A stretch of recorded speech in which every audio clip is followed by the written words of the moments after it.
Hello बच्चों, मेरे YouTube channel learn programming में आपका स्वागत है। आज हम आप लोगों को बताएंगे कि अपार आईडी कैसे क्रिएट किया जाता है और अपार आईडी क्या है।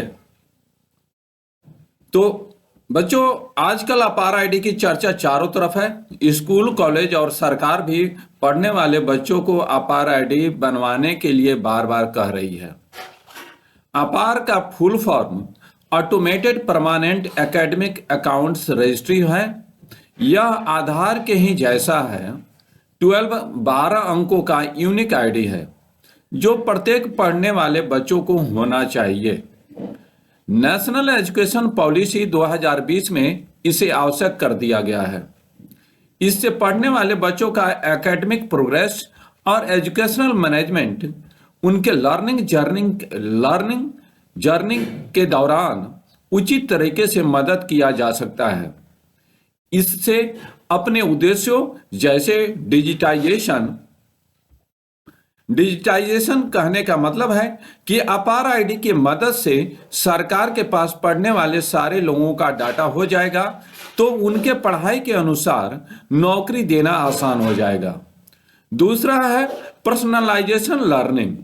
अपार आईडी की मदद से सरकार के पास पढ़ने वाले सारे लोगों का डाटा हो जाएगा, तो उससे सरकार आपके पढ़ाई के इंटरेस्ट के बारे में पता लगाकर उससे संबंधित शिक्षा देगी। इस तरह से और यूनिवर्सलाइजेशन ऑफ लर्निंग, इससे अपार आईडी की मदद से सरकार के पास पढ़ने वाले सारे लोगों का डाटा हो जाएगा, तो आप स्वयं या सरकार के मदद से विदेशों में भी अपने पढ़ाई या नौकरी में मदद मिलेगा। उसके बाद रिटर्न टू स्कूल आप अगर आपका अपार आईडी सरकार के पास हो जाता है, तो इससे वैसे छात्र जो अपना पढ़ाई बीच में ही छोड़ दिए हैं उनको फिर से स्कूल लाने में मदद मिलेगा। अपार आईडी का मेन फीचर है कॉम्प्रिहेंसिव एकेडमिक रिकॉर्ड्स।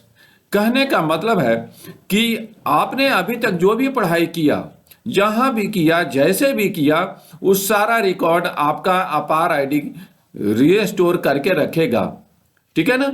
अपार आईडी किसी भी छात्र का डिटेल रिकॉर्ड, जैसे एकेडमिक हिस्ट्री, यानी आपने कहाँ पढ़ा, कैसे पढ़ा, किस स्कूल में पढ़ा, कितना फीस दिया, ठीक है ना, ग्रेड्स और सर्टिफिकेट इत्यादि को परमानेंट स्टोर करके रखेगा। यह डिजी लॉकर के तरह है, आपके सारे डिटेल्स को रखने में भी मदद करेगा। अब अपार आईडी कैसे बनाए? तो कॉलेज में पढ़ने वाले छात्र छात्राओं के लिए BRABU मुजफ्फरपुर ने गूगल फॉर्म का लिंक दिया है। उसके मदद से आप अपना अपार आईडी बना सकते हैं।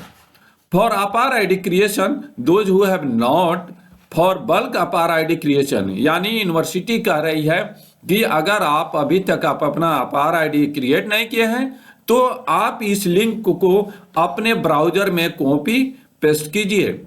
हम भी आप कॉपी पेस्ट कर रहे हैं और ब्राउजर ओपन कर लीजिए और उसके एड्रेस बार में आप इस लिंक को पेस्ट कर दीजिए। उसके बाद इसको क्लिक कीजिएगा तो आपका गूगल फॉर्म खुल जाएगा। गूगल फॉर्म खुलेगा तो वहां पर आपको लॉगिन होगा। तो हम तो पहले से लॉगिन हो चुके हैं, ramkumarbth1971@gmail.com, ठीक है ना। इस पर आपको क्या करना है, इस पर क्लिक कर देना है, ठीक है ना। ये सारा डाटा आपका स्टोर होता चला जाएगा। यहां पर यूनिवर्सिटी, डिपार्टमेंट, कॉलेज नेम, ठीक है ना। तो आप जिस डिपार्टमेंट या यूनिवर्सिटी या कॉलेज से बिलोंग करते हैं, वहां पर हम अपने कॉलेज का नाम दे दीजिए। जैसे हम RLSY कॉलेज बेतिया से रिलेटेड है, तो हमने अपने कॉलेज का नाम दे दिया, ठीक है ना। उसके बाद name of student as per आधार, यानी आधार कार्ड में जो आपका नाम है उस नाम को यहां पर लिख देना है। उसके बाद डेट ऑफ बर्थ, यानी कि आपका जो डेट ऑफ बर्थ है आधार के अनुसार या एजुकेशनल क्वालिफिकेशन के अनुसार, मैट्रिक में जो भी डेट ऑफ बर्थ है, उस डेट ऑफ बर्थ का एंट्री कर देंगे। उसके बाद जेंडर है, जेंडर में मेल फीमेल ट्रांसजेंडर क्या है उस पर ये क्लिक कर देंगे, ठीक है ना।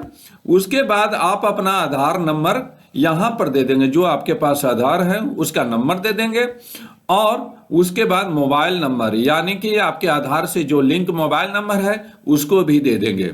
उसके बाद आपको कॉलेज से जो रजिस्ट्रेशन नंबर मिला है उस रजिस्ट्रेशन नंबर का एंट्री यहाँ पर कर देना है, जो भी आपका रजिस्ट्रेशन नंबर है जो कुछ भी है। उसके बाद यहाँ पर रोल नंबर मांग रहा है तो जो भी रोल नंबर है आपका वो रोल नंबर यहाँ पर एंट्री कर देंगे, ठीक है। इस तरह से सारा डाटा देने के बाद आप किस सेशन में पढ़ाई कर रहे हैं उस सेशन का यहाँ पर सिलेक्शन कर लेंगे, ठीक है ना। जैसे आप 2024 में पढ़ रहे हैं तो 2024 का कर लेंगे यहाँ पर। उसके बाद आपको डू यू हैव अपार एबीसी आईडी, अगर पहले से है तो ठीक है, अगर नहीं है तो नो पर क्लिक कर देंगे, ठीक है ना। और फाइनली आप क्या करेंगे, इस फॉर्म का स्क्रीन प्रिंटिंग कर लेंगे, ठीक है ना। और उसके बाद इसको फाइनली सबमिट कर देंगे, ठीक है ना। सबमिट करने के बाद आपके पास डिटेल्स आ जाएगा। जैसे हमने सबमिट कर दिया तो यहाँ पर आधार नंबर मांग रहा है, हमने आधार नंबर नहीं दिया है इसलिए यहाँ पर आधार नंबर मांग रहा है, ठीक है ना। लेकिन सारा इंफॉर्मेशन अगर प्रॉपर ढंग से हो जाएगा तो आपका अपार आईडी क्रिएट हो जाएगा, ठीक है ना।